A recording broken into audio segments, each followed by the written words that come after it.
today we are looking at the UNISA Theory of Music Grade 2 Rhythm Writing. So we have a part in each of the UNISA Grade 2 music exams where they ask us to add 2 bars of rhythm to a given rhythm. So the question would usually be in question 1 on the very first page of the exam, and it usually reads add 2 bars of rhythm answering the given opening. So today we're going to check out how to do that, gain 4 marks, or otherwise known as 4% in our grade 2 theory paper. So here we have 2 examples, one in simple time, one in compound time. And we're just going to take a nice and easy approach. There are many approaches which you can take, but I'm going to show you something today that is nice and simple and sweet and will be very concise for your 4-bar rhythm, essentially. So what you're going to do, first things first, is you really want to phrase what they give you. Okay, and you really want to take note of their time signature. Here they give us 3/4 time. So literally what we need to do is complete this so that the rhythm would sound complete. So what do we know about endings in music? Well, we like it to be a nice long note value. So we're looking at 3/4. So what's the longest note value in 3/4?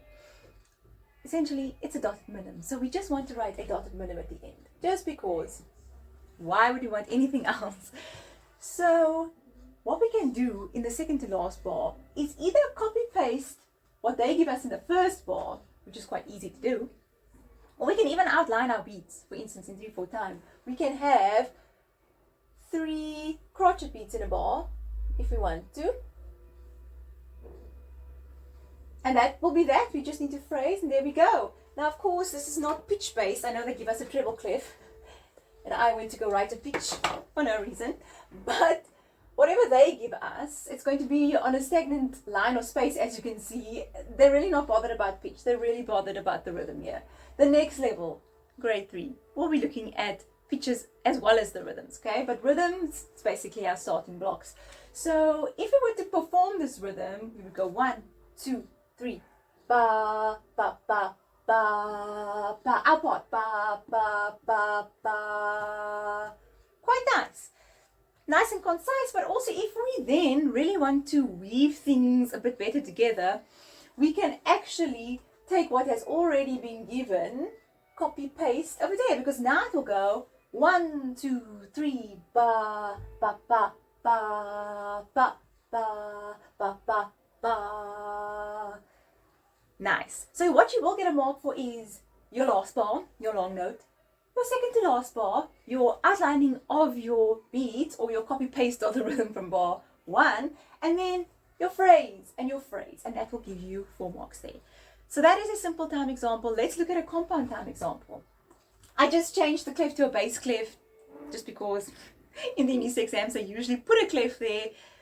Not necessary, but they do, and they usually put a treble clef. But yeah, I'm just throwing things around and putting a bass clef because I'm just showing you it doesn't really matter. Yeah, they put it on a space note for us. And we're going to do the same thing. In 6/8, we know that there are 2 dotted crotchet beats in a bar. If we know this, we're safe. So right at the end, we want a long note value. So we're really going to start at the end.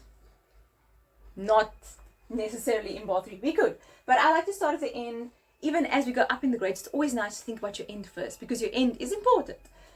So we are going to just use this very space that they give us because, you know, why not? They can't penalize us if we use a different line or space on which to complete our rhythm, but using what they give us is always a good idea.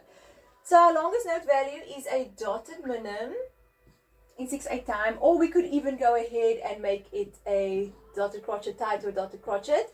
Great, but you know, there's no reason to do that when we can just have a single dotted minim.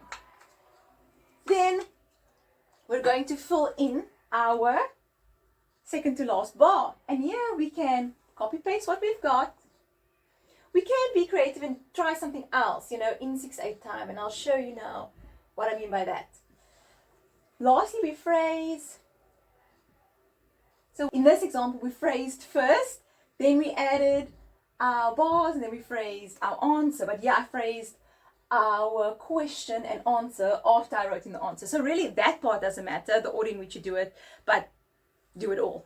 Okay, so here we have 1, 2, 3, 4, 5, 6, bum, bum, bum, bum, bum, ba, bum, bum. Our answer, bum, bum, bum, ba, ba.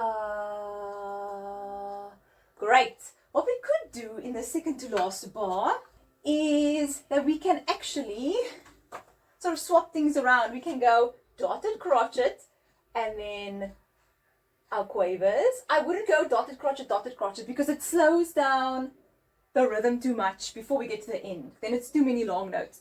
So yeah, I wouldn't necessarily just outline the beats because we have very moving parts here. So I would take this bar, copy paste, or even swap around the bar. So now we have ba, ba, ba, ba, ba.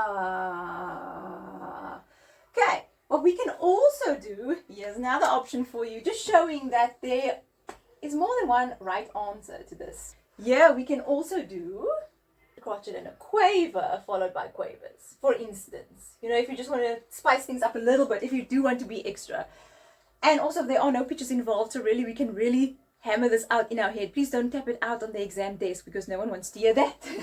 Okay, so yeah, this final performance of the 6/8 version would be 1, 2, 3, 4, 5, 6, bum, bum, bum, bum, bum, bum, bum, bum, bum, bum, bum, bum, bum, bum.